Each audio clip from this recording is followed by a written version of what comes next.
தென் சென்னை மேற்கு மாவட்டம் சார்பில் நடைபெற்றுக் கொண்டிருக்கின்ற இந்த பிரம்மாண்டமான பொதுக்கூட்டத்திற்கு தலைமை தாங்குகின்ற வடபழனி சா ஏழுமலை அவர்களே, நம்மையெல்லாம் வரவேற்ற முத்துக்குமார் அவர்களே, ஏனைய எனக்கு முன்னால் பேசிய பொறுப்பாளர்களே, எதையும் திறம்பட உடனடியாக செம்மையாக செய்யக்கூடிய ஆக்ஷன் கிங் ஏகே மூர்த்தி வழிகாட்டுதலின் பேரில் இந்த பிரம்மாண்டமான கூட்டம் இங்கே நடைபெற்று கொண்டிருக்கிறது. இது 2வது முறையாக நான் பேசுகிறேன் என்று நினைக்கிறேன். 2வது 3வது முறையா? சரி, 2 3. இங்கே எனக்கு முன்னால் பேசியவர்கள்தான் தமிழ்நாட்டினுடைய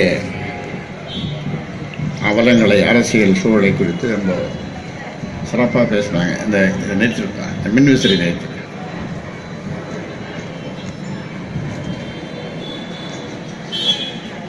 இன்றைய ஒரே வரியில் சொல்லணும்னா, மோசமான ஆளுங்கட்சி, மிகவும் மோசமான எதிர்கட்சி. ஒரே வரியில் சொல்லணும்னா, ஆக பொதுவாக ஒரு பழமொழி உண்டு, புலியூருக்கு பயந்து எங்கே போனான்னா எலியூருக்கு போனான். அங்கேயும் அதே நிலைமை தானே.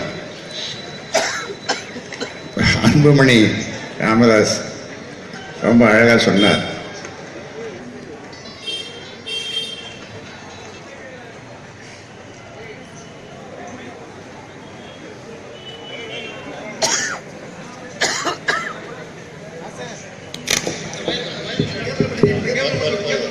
வருதுப்பா.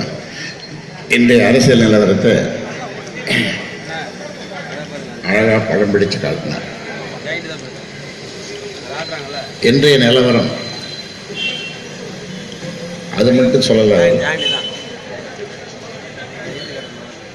தீர்வையும் சொன்னார். பாட்டாளி மக்கள் கட்சியால் மட்டும்தான்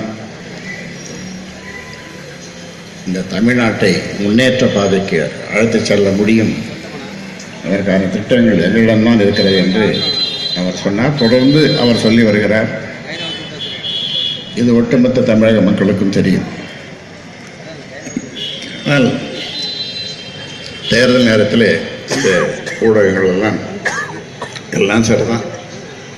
ராமதாஸ் கொடுக்குற அறிக்கை ஒட்டுமொத்த தமிழக மக்கள் இந்த தமிழ் மண்ணை பற்றி தான், மொழியை பற்றி தான் கொடுக்குறார்.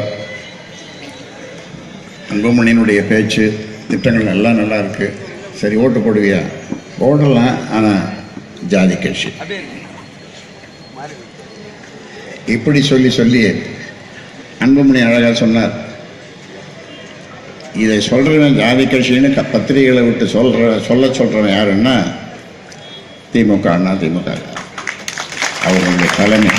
ஏன்னா அவங்களுக்கு நடுக்கணும், பயம். வந்துட்டாங்கன்னா நமக்கு விசாரணை கமிஷன், அந்த கமிஷன், இந்த கமிஷன்லாம் போட்டு விட நாங்கள் ஒன்றும் அதிலெல்லாம் கவனம் செலுத்தவே மாட்டோம். நாங்கள் பயப்படாதீங்க. ஏன்னா எங்களுக்கு அதெல்லாம் தோன்ற வேலை இல்லை. அதெல்லாம் தோன்ற வேலை இல்லை. எங்களுடைய கவலை எல்லாம் வளர்ச்சி, முன்னேற்றம், வளர்ச்சி, முன்னேற்றம். அதைத்தான் நாங்கள் செய்வோம். அதுக்கே எங்களுக்கு நேரம் கிடைக்காது. அதான் அன்புமணி தொடர்ந்து சொல்லிட்டு வர்றாரு. 2 வருஷம் பாருங்கள், நாங்கள் சரியாக செய்கிறோன்னா மக்கள் நீங்கள் சொன்னீங்கன்னா நாங்கள் விட்டு விலகிடுறோம். வேறு நல்ல நல்ல திட்டங்கள் யாராவது வைத்திருந்தாங்கன்னா அவங்கள கொண்டு வாங்கன்னு சொல்கிறார். இப்படி யாராவது சொல்ல முடியுமா? யாரும் சொல்ல முடியும். நான் இந்த பழமொழி சொன்னேன். திமுக, அண்ணா திமுக மாற்றி மாற்றி தோசை சுடுற மாதிரி திருப்பி போட்டு மாற்றி மாற்றி தமிழ்நாட்டு மக்கள் இதே நிலைமை தான். இந்த கோடம்பாக்கத்துக்கு புலியூர்னு ஒரு பேர் உண்டாப்பா மூர்த்தி? அதுதான், இது அந்த ஏரியா தானே, இது பொதுவாக அதுதான். இப்படி இன்றைய தமிழ்நாட்டினுடைய நிலைமையை, இந்த ஊர் புலியூர் தானே? ஆமாம். இப்போ இதெல்லாம் பேசி மக்கள் பேசி முடிந்து போன ஒரு விஷயமா இருந்தாலும் கூட ஜெயலலிதாவை பற்றி எனக்கு 1000 கருத்து வேறுபாடுகள். ஆனாலும் லட்சக்கணக்கான மக்கள் அவரை விரும்பினார்கள். அது மட்டுமல்ல, அவர் ஒரு முதலமைச்சர் இல்லையா? அவருடைய மரணத்தில் மர்மம் இருக்குது அப்படின்னு எல்லாரும் நினைச்சாங்க, இன்னும் நினைச்சிட்டு இருக்காங்க. திடீர்னு ஒரு நாள் ராத்திரியில் அந்த அம்மாவை கொண்டு வந்து அப்போலோ ஹாஸ்பிட்டலில் சேர்த்தாங்க. 75 நாள் இருந்த பிறகு அதிகமாக நவம்பர் 22 நினைக்கிறேன் அவரை கொண்டு வந்து சேர்த்தது. செப்டம்பர்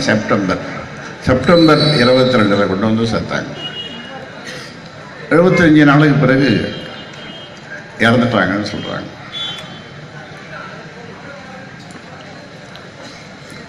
ஆங்கில தொலைக்காட்சியில் என்ன சொன்னாங்கன்னா, சசிகலாவுக்கும் ஜெயலலிதாவுக்கும் வீட்டில் வாக்குவாதம், அதிகாரத்தை பற்றியும் சொத்துக்களை பற்றியும் வாக்குவாதம். அதில் சசிகலா ஜெயலலிதாவை முதுகில் அடித்து கீழே விழுந்த மாதிரியும், அதில் மயக்க வந்த மாதிரியும் அன்றைக்கே கொண்டு வந்து அங்கே அப்போலோவில் சேர்த்த மாதிரி. இது நான் சொல்லலை, ஆங்கில தொலைக்காட்சிகள், கர்நாடக தொலைக்காட்சிகள் அவங்க சொல்கிறாங்க. எங்கே இருக்கிற தொலைக்காட்சிகள் அதை சொல்லலை, பேசலை, விவாதிக்கலை. ஏன்? சசிகலாவை போய் எல்லாரும் பார்த்து வாழ்த்து வாங்கிட்டு வந்திருக்காங்க. யார் காலில் விழுந்தானோன்றது நமக்கு தெரியாது, அது ரகசியமாக கூட நடந்திருக்கலாம். அதனால் இங்கே இருக்கிற தொலைக்காட்சிகள் அதை செய்யலை. இப்படி எந்த அம்மாவுக்கு கடைசியில் என்ன சொன்னாங்க? குணமாயிட்டு வருது, நடக்கிறார், பேசுகிறார், சாப்பிட்றார், டிவி பார்க்குறார், அப்படிலாம் சொன்னாங்க. ஆனால் ரிச்சர்ட் பேர் டாக்டர் அங்கே இங்கிலாந்து வந்தவர், அவர் சொன்னார், இதுக்கு முன்னாலே கொஞ்சம் கொண்டு வந்து சேர்த்துருக்கணும் அந்த அம்மாவுக்கு செப்டிசீமியா அந்த நோய் அப்படின்னு. ஆனால் இவங்க என்ன சொன்னாங்க?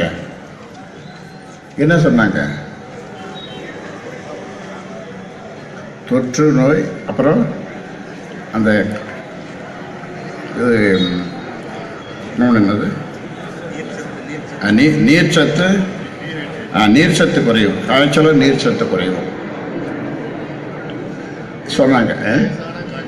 லேசான காய்ச்சல், நீர்ச்சத்து குறைவு, அதெல்லாம் சரி பண்ணிட்டோம் அப்படின்னு சொன்னாங்க. ஆனால் கடைசியில் பார்த்தா இது நம்முடைய புன்னகை மன்னன் யார்? அது அதே சொல்லணுமா? ஆமாம், புன்னகை மன்னனுக்கு 60 நாள் முதலமைச்சராக இருந்தாப்புல புன்னகை மன்னன். 75 நாள் ஜெயலலிதா மருத்துவமனையில். புன்னகை மன்னன் 60 நாள் முதலமைச்சர். அவருக்கு ஒன்றுமே தெரியாதான். ஆனால் அப்போலோ மருத்துவமனை நிறுவனங்க என்ன சொல்கிறாங்கன்னா, நாங்கள் அப்பப்போ முதலமைச்சருடைய செயலாளர்களுக்கு நாங்கள் சொல்லிகிட்டே இருக்கோம் அப்படின்னு.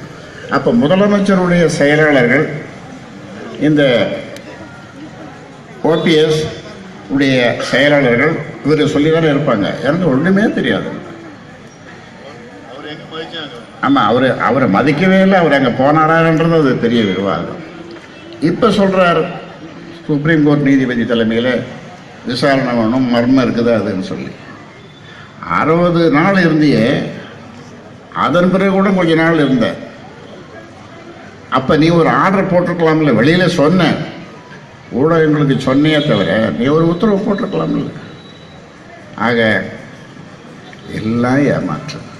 ஏன்னா அவர்கள்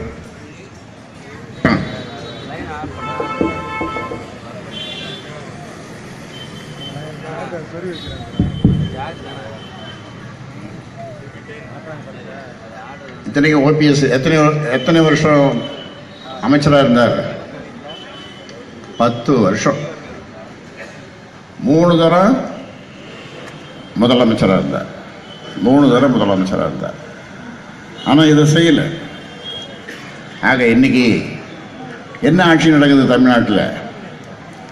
பினாமி ஆட்சி. எத்தனை பினாமிகள்?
இப்போ எல்லாருடைய பேச்சு என்னன்னா, எடப்பாடி பழனிசாமி மிகச்சிறந்த வசூல் மன்னன். அப்போ வசூல் பண்ணதெல்லாம் அப்போ மேலிடம்னு ஒன்று, இப்போ மேலிடம் இப்போ மாறிடுது. அங்கே கொண்டு போய் மேலிடத்தில் கொடுப்பார். அவர் கைகட்டி நிற்க அது ஏதோ கொஞ்சம் கொடுக்க வாங்குவாங்க. அதில் ரொம்ப ஆனஸ்டாக ரொம்ப நேர்மையாக நடந்துனாராம். அதனால் இந்த 5 அமைச்சர்களில் 6வது அமைச்சராக இவர் இல்லை. 5 பேர் மட்டும்தான் வீட்டிலேயே சிறை வச்சாங்க ஜெயலலிதா. ஏன்னா நிறைய ஏமாற்றிட்டாங்கன்னு சொல்லி, லஞ்சம் வாங்கினது, ஊழல் செய்த பணத்தெல்லாம் கொடுக்குறதுன்னு சொல்லி. ஆனால் இன்னைக்கு உச்சகட்டத்துக்கு போகும் எடப்பாடி பழனிசாமி முதலமைச்சர். ஏன்னா முன்னாலே ஊழல் மன்னன், இப்போ சொல்லவே தேவையில்லை. நான் சொன்ன மாதிரி பினாமி அரசு. யாருக்கு பினாமி? அங்கே பெங்களூர் சிறையில் இருக்கிற பரப்பன அக்ரகார சிறையில் இருக்கிற சசிகலா ஒரு பினாமி, இங்கே தினகரன் ஒரு பினாமி, திவாகர் ஒரு பிராமி, நடராஜன் ஒரு பினாமி, எத்தனையோ பினாமிகள். முன்னால் அந்த காலத்தில் சொன்னாங்க, அதாவது 91, 96 சொன்னாங்கன்னா தமிழ்நாடு பூரா பேசுனாங்க. இவங்க 2 பேரும் ஒட்டியானம் கட்டிக்கின்னு வளர்ப்பு பிள்ளைக்கு 100 கோடி ரூபாயில் கல்யாணம் பண்ணாங்களே, அப்போ பேசின பேச்சு. அப்போ சொத்து சேர்த்த கொஞ்சம் சொத்து, அதாவது இந்த கடுகு அளவு, அப்போ கடுகளவு சொத்து சேர்த்தது தான் ஜான் மைக்கேல் டி கொண்டு அதெல்லாம் கணக்கு போட்டு தான் அவர் இந்த தண்டனை கொடுத்தார். அப்போ சேர்த்தது. அப்போ சொன்னாங்க, விட்டா சசிகலா எல்லாத்தையும் உழைச்சி போட்டாங்க, எல்லாத்தையும் வாங்கிட்டாங்க. இந்த கடல் யாருக்கு சொந்தம்னு அவங்களுக்கு தெரிய மாட்டேங்குது. கடல் அது தெரிஞ்சுன்னா அதையும் கரைய வேண்டுவாங்க. அப்போ இப்போ சொல்லவே மன்னார்குடி மாஃபியா கும்பல் இன்னைக்கு நான் சொன்ன மாதிரி தமிழ்நாட்டை என்ன பண்ண போகிறாங்கன்னு தெரியல. தமிழ்நாடு எப்படி தான் தேரப்போகுதுன்னு தெரியல. அந்த அளவுக்கு ஊழல் தலைவரிச்சால போகுது. ஊழல் இல்லாத ஒரு நல்ல நிர்வாகத்தை கொடுக்க வேண்டும். அது முதலமைச்சர் ஊழல் செய்தாலும் அது விசாரிக்கிறதுக்கு லோக் ஆயுக்தா தான். மக்களுக்கு எல்லா விதமான சேவைகளும் உடனடியாக கிடைக்கணுன்றதை பற்றிலாம் இப்போ அன்புமணி சொன்னார். Lok Ayukta, right to services act, இதெல்லாம் சொன்னார். இதெல்லாம் நாங்கள் தொடர்ந்து சொல்லிட்டு வரோம். ஆனால் இப்போ லட்சக்கணக்கான இளைஞர்கள் கூடினாங்க, என்ன அங்கங்கே நிறைய கூடினாங்களே, இவங்க அதெல்லாம் தெரிஞ்சுக்கல, பார்க்கல. அப்போ அதெல்லாம் தெரிஞ்சு இதெல்லாம் படிச்சிருந்தாங்கன்னா இணையதளத்தில் படிச்சிருந்தாங்கன்னா, எங்களுடைய தேர்தல் அறிக்கையை படிச்சிருந்தாங்கன்னா, கூடிய லட்சக்கணக்கான இளைஞர்கள் ஒரு மாற்று ஆட்சியை, இந்த திமுக அண்ணா திமுக மாற்று ஆட்சியை, பாட்டாளி மக்கள் கட்சி ஆட்சியை கொண்டு வந்திருப்பாங்க.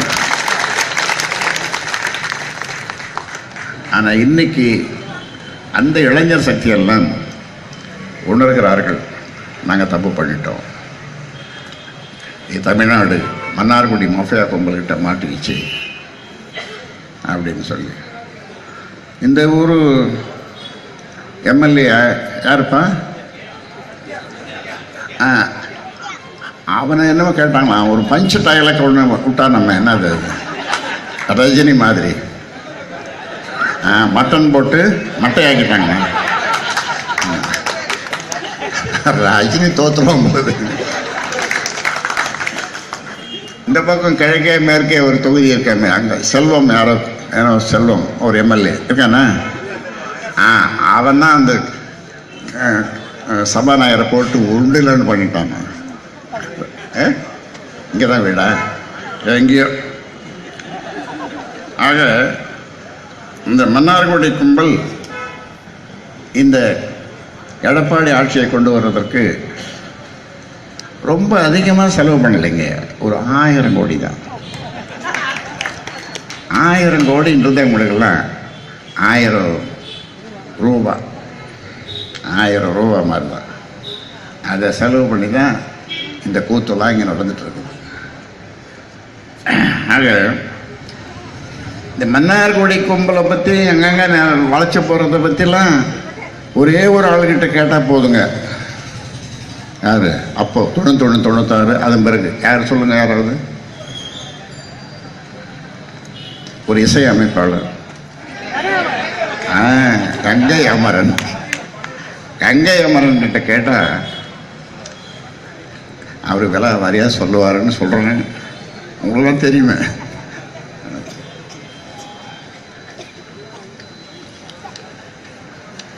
இந்த தினகரன் ஒரு ஹவாலா மோசடி பேர் வழி அப்படின்ட்டு சொன்னாங்க. நான் சொல்ல 25 கோடி அபராதம் கட்டிருக்காங்க. என்ன ஒரு மேலே நிறைய வழக்கு இருக்குது. இப்போ அவர் தான் அந்த கட்சியினுடைய துணை பொதுச் செயலாளர் அங்கே இருக்கிறாங்க, சும்மா பேருக்கு தான். இப்படி